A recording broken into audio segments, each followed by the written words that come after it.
नमस्कार दोस्तों, राधे राधे, जय श्री कृष्ण। दोस्तों, क्या आप जानते हैं अकाल मृत्यु क्यों होती है?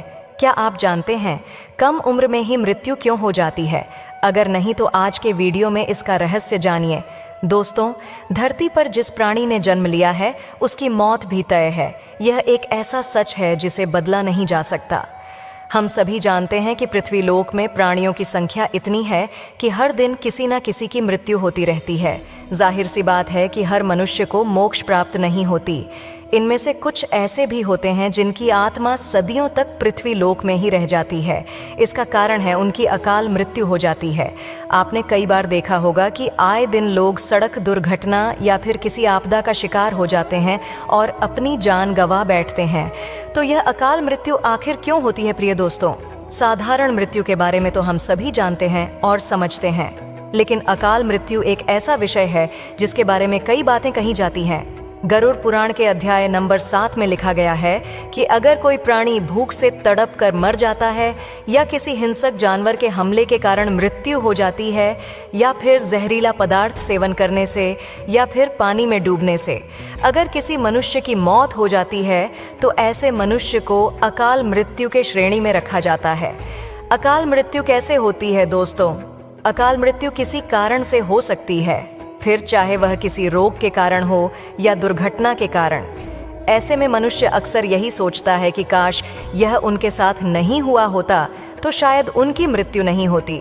गरुड़ पुराण में विष्णु जी के वाहन गरुड़ राज ने श्रीहरि से यह प्रश्न पूछा था कि जब वेदों में मनुष्य की उम्र 100 साल निश्चित की गई है तो उनकी अकाल मृत्यु क्यों हो जाती? इस सवाल के उत्तर में श्री हरि तर्क देते हैं कि यह सच है। वेदों में मनुष्य की उम्र 100 साल निर्धारित की गई है, परंतु इसमें दुष्कर्म को नहीं मिलाया गया है। यानी हर इंसान की मृत्यु तभी होती है जब उसके पास धर्म कार्यों के लिए शक्ति नहीं होती है या फिर उसका शरीर उसे धर्म कार्य करने की इजाज़त नहीं देता। इसके अलावा जब कोई इंसान अपनी इच्छा से धर्म कार्यों को त्याग देता है तो पृथ्वी पर उसके जीवन की अवधि कम होती जाती है। देखा जाए तो हर इंसान का अपना एक अलग अलग कर्म और धर्म होता है। ऐसे में इंसान की मृत्यु तब होती है जब उसके पास अपने इन कर्मों को निभाने की शक्ति या इच्छा नहीं होती। इंसान की उम्र भले ही 100 साल हो, लेकिन अपने कर्मों के जरिए वह अपनी उम्र को खुद ही नष्ट करता चला जाता है। वेदों का ज्ञान ना होने से मनुष्य जान ही नहीं पाता कि वह कब कुकर्म करता जाता है।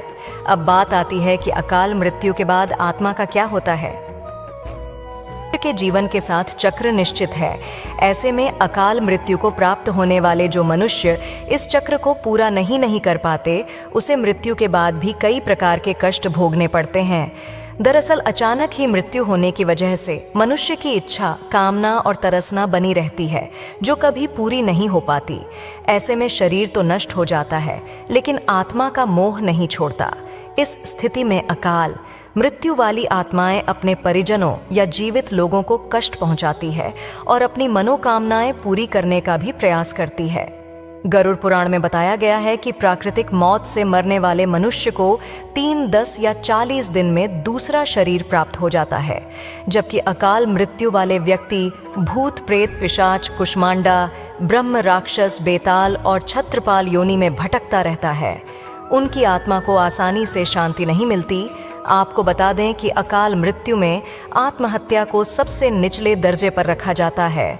मृत्यु के कितने दिन बाद जन्म मिलता है, ग्रंथों की दृष्टि से यह एक घिनौना कृत्य है। भगवान विष्णु जी ने गरुड़ पुराण में इसे ईश्वर का निरादर और अपमान कहा है। वह कहते हैं कि आत्महत्या करने वाले मनुष्य की आत्मा पृथ्वी लोक पर तब तक भटकती रहती है जब तक कि वह प्रकृति द्वारा निर्धारित अपने जीवन चक्र को पूरा नहीं कर लेती। ऐसी आत्मा को ना तो नरक लोक में जगह मिलती है और ना ही स्वर्ग लोक में। ऐसी आत्मा को मरने के बाद भी सबसे कष्टदायक में तब तक भटकती रहती है जब तक कि उनका जीवन चक्र पूरा नहीं हो जाता। आत्महत्या करने वाली आत्माओं के कष्ट को तो नहीं कम किया जा सकता, लेकिन गरुड़ पुराण में अकाल मृत्यु को प्राप्त मनुष्य की आत्मा की शांति के कई मार्ग बताए गए हैं। अकाल मृत्यु से बचने के लिए मंत्र भगवान विष्णु बताते हैं कि किसी मनुष्य परिजनों को नदी या तालाब में तर्पण करना चाहिए।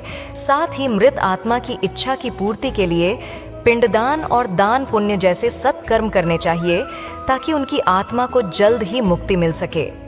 यह सत्कर्म कम से कम 3 से 4 वर्षों तक करना चाहिए, तब जाकर कहीं अकाल मृत आत्मा को मुक्ति मिल पाती है और उनके नए जीवन की शुरुआत होती है। तो दोस्तों, यह थे अकाल मृत्यु से जुड़ी कुछ खास जानकारी। अगर जानकारी अच्छी लगी होगी तो वीडियो को एक लाइक करें और ऐसी ही और जानकारियां जानने के लिए आपके अपने चैनल को सब्सक्राइब भी कर लें। राधे राधे, जय श्री कृष्ण, जय श्री राधे कृष्ण।